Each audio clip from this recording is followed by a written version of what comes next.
Well, welcome. I'm Peter Gormanley, and what I want to put out there for you in this video is an awareness. This is we're going to focus on logical reasoning in this video, but the real purpose of it is to connect what they're doing on the LSAT to what you have to do as a lawyer.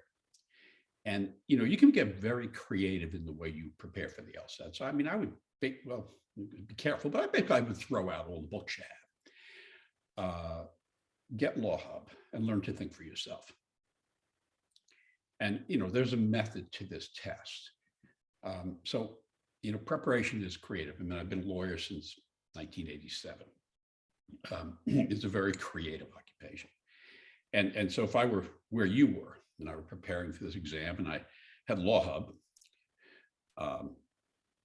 and I wanted to think, well, how could I prepare in a more informed way for, say, the logical reasoning section? Well, I would first want to see, is there some connection to law? Is there something like, can I see in these examples principles of law? And then if I see the principles of law, they're likely going to be tested on a reasonably consistent basis. So the examples change. In other words, you'll never read the same argument in logical reasoning. But what if the principle that's being tested is essentially a legal principle, or very useful in the legal profession, and that principle is repeated over and over, and that's what's happening. So I wanted to start this video is just on the principle has to do with, in terms of law, what they're testing you on is, are you aware that words have neighbors, and when they have neighbors, their meanings change. The words are not static, certainly not in English. And so I'm going to, you can call it whatever you want to call it. I'm going to call it ambiguity, that words can be used in a way either through carelessness or through purposeful conduct, where they can be misread, misunderstood. And in a legal context, and I'll give you an actual case that I was involved in, it had to do with the word child. Right. So, I say the word child and everybody has an image of what every child is. But in this case, there was essentially an agreement among the parties that certain money would be used for child support. And then the parties ended up on opposite sides of what they wanted to accomplish. And so while the money was set aside for the support of the children.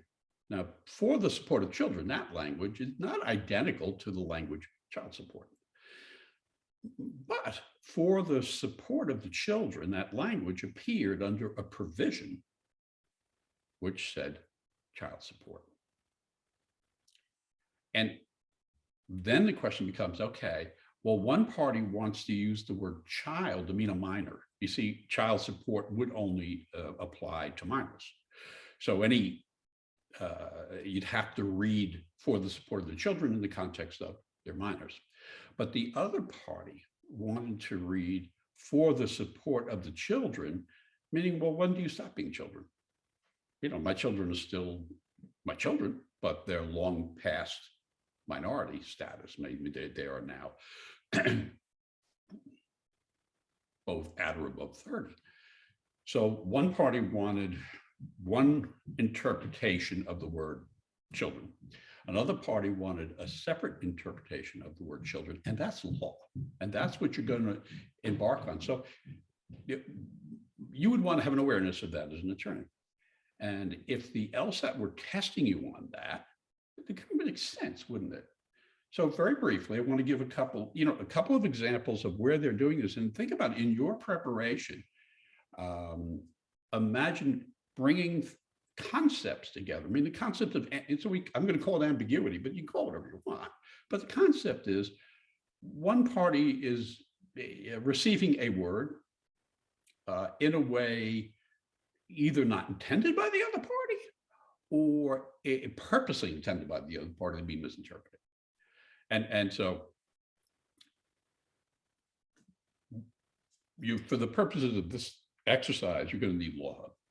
And I want to show you we're just going to go to the very, very beginning. I'm going to cover a few examples, but this is what we're going to be doing in class on a much more regular basis, which is examine concept by concept so that when you're taking the test, you recognize through the example what the concept is. And of course, the answer choice is going to cite the concept, not the example. So let's start with that, okay? And say here, our example is going to be however you want to phrase it. So we'll say ambiguity, and let's see if we can find examples. So I want you to open up Law Hub, which is what I'm doing over here. And I want you to go to Prep Test 19, Section 2, question number 1. So you go to Prep Test 19, Section 2, question 1. And now what you're doing is you're preparing. So you're not doing anything under time conditions. You want to make it a recognition test. Okay. So I'm saying, do they really test me on this? Because it would make sense if they did. Okay. And so is this an example of ambiguity? And it says here, the issue, and again, everything in my life is IRAC, you're starting with the issue. So the issue here is to identify a flaw. So we're going to look at ambiguity where it's present in flawed issues. Okay, so question number 1 question number 1 in section 9 in Prep Test 19, section 2 is a flaw issue. And they direct me to the rule, which is the argument. Okay, and here's the rule. So what I'm looking for here is, are they testing for ambiguity?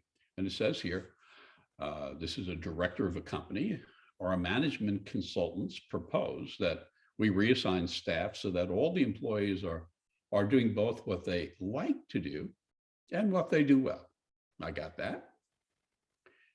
Next sentence, this, she says, she being the director, this, she says, will, quote, increase productivity by fully exploiting our available resources. And that's what she said. So it's going to increase our productivity by fully exploiting our available resources. Okay, I got that. Next sentence. But Ace Manufacturing has a long-standing commitment not to exploit its workers. Well, you should already see where they're going, right? It's the use of the word exploit.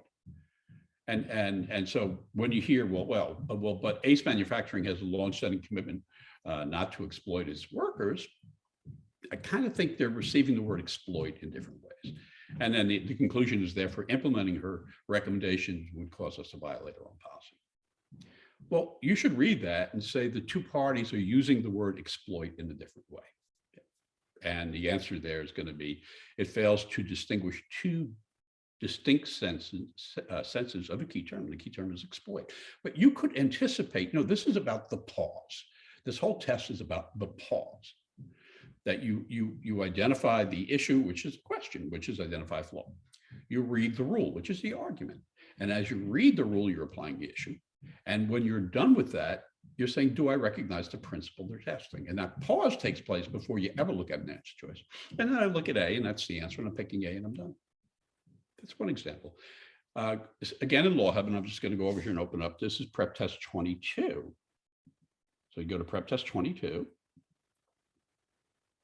And just want to demonstrate that this is something you may want to, if you're preparing on your own, you may want to experiment preparing this way. So this is Prep Test 22, Section 2.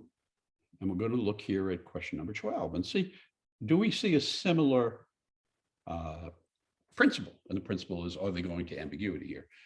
And the issue here, the question is the music critic's reasoning is vulnerable to criticism. Okay, so meaning the music critic's reasoning is messed up, it's flawed. And here it comes. Music critic. Some people argue that, unlike certain works of Handel, which set to music familiar religious texts, the organ symphonies of Vernier are not religious music. Okay, I got that. So there's religious texts, and now this person is saying, the music critic is saying, the organ symphonies are not religious music. Now remember, this is flawed, right? Okay, so then here comes the reasoning. Quite the contrary, sitting in Notre Dame Cathedral in Paris and hearing his organ symphonies demonstrates that Vernier's works are divinely inspired.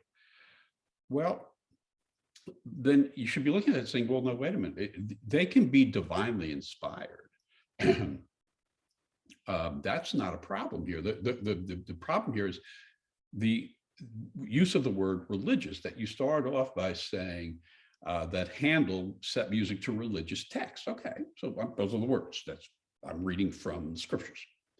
And then you go on to say the organ symphonies of Vernier are not religious. And why aren't they religious? And you're saying they're not religious because they're divinely inspired.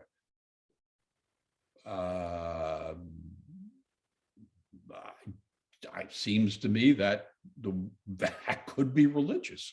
It doesn't have to be the text. So again, I'm looking at this saying, whatever's going on here, it has to do with a misunderstanding of how the word religious is being used.